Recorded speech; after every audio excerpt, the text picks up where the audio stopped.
everybody, it's Mary and Glenda with Fun with Food, and today we are celebrating National Ice Cream Cone Day. So we're going to show you how to make ice cream in a baggie. So we have all of our supplies. Your supplies either are on a flyer that was on Facebook or they were emailed to you. So gather up all your stuff and let's get ready to make ice cream in a baggie. For our ingredients today, we only need 3 things. We need 1 cup of cream. You can also substitute that for 2% milk. You also need 1/4 a cup of sugar.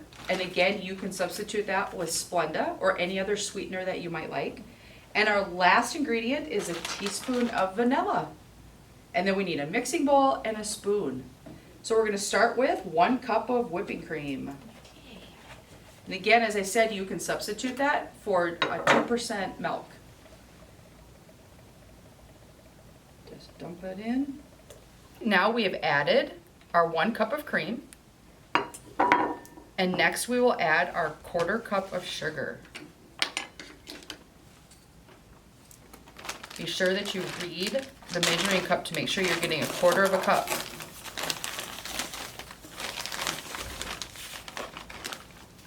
There's 1/4 cup of sugar.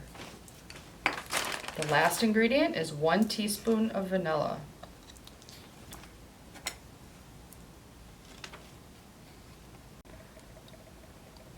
Now that we have all of our ingredients, we're going to stir them all together until the sugar is dissolved.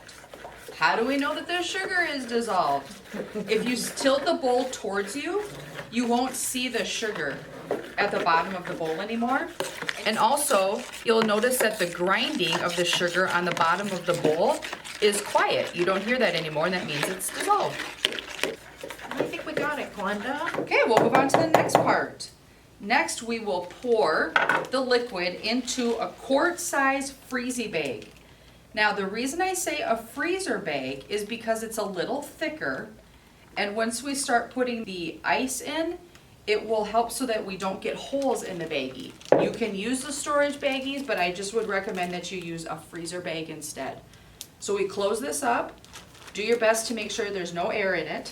And then we're going to transfer this into another quart-size baggie, again to help prevent the ice from slicing open the baggie, because once that salt is in there, you don't want your ice cream to taste like salt.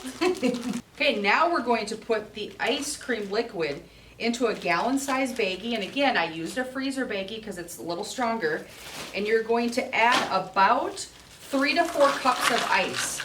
The amount of ice that you want is enough that will surround the baggie. You want to be sure that there's plenty of ice surrounding that quart-size baggie.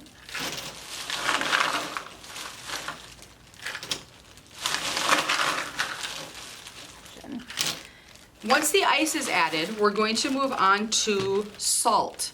Now I'm choosing to use the ice cream salt. You can also just add 3 to 4 tablespoons of regular salt to the ice. Now, here's where we have to put on our thinking caps and think, why are we adding salt to the ice? Mary, do you have any ideas? No, Glenda, please tell me.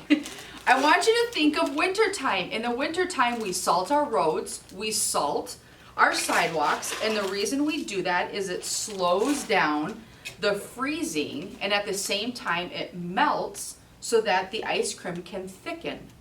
So the fun part will happen after all of this is put together. The fun part is we are going to seal this all shut. Now, your hands are going to get really cold, so you can either put on gloves or you can wrap a towel around the baggie. And you're going to shake, and you're going to do this for 10 minutes. 10 whole minutes. Or you can also mesh or just sort of work the baggie like I'm doing. I'm squeezing it with the ice at the same time. That's also another option you can do. Now you will see after you've taken 10 minutes and you've shaken and you've squished your bag that you will have a thick ice cream. After you've shaken your ice cream, you're going to dump it into the bowl, and look at this. You have delicious soft serve ice cream. Mine's a little soft because it was sitting outside. You can add sprinkles. You can add fresh fruit. You can add a chocolate topping if you want. So that's our Fun with Food with Mary and Glenda today. Thanks for joining us, and be ready for October when we do National Pizza Month. Yummy.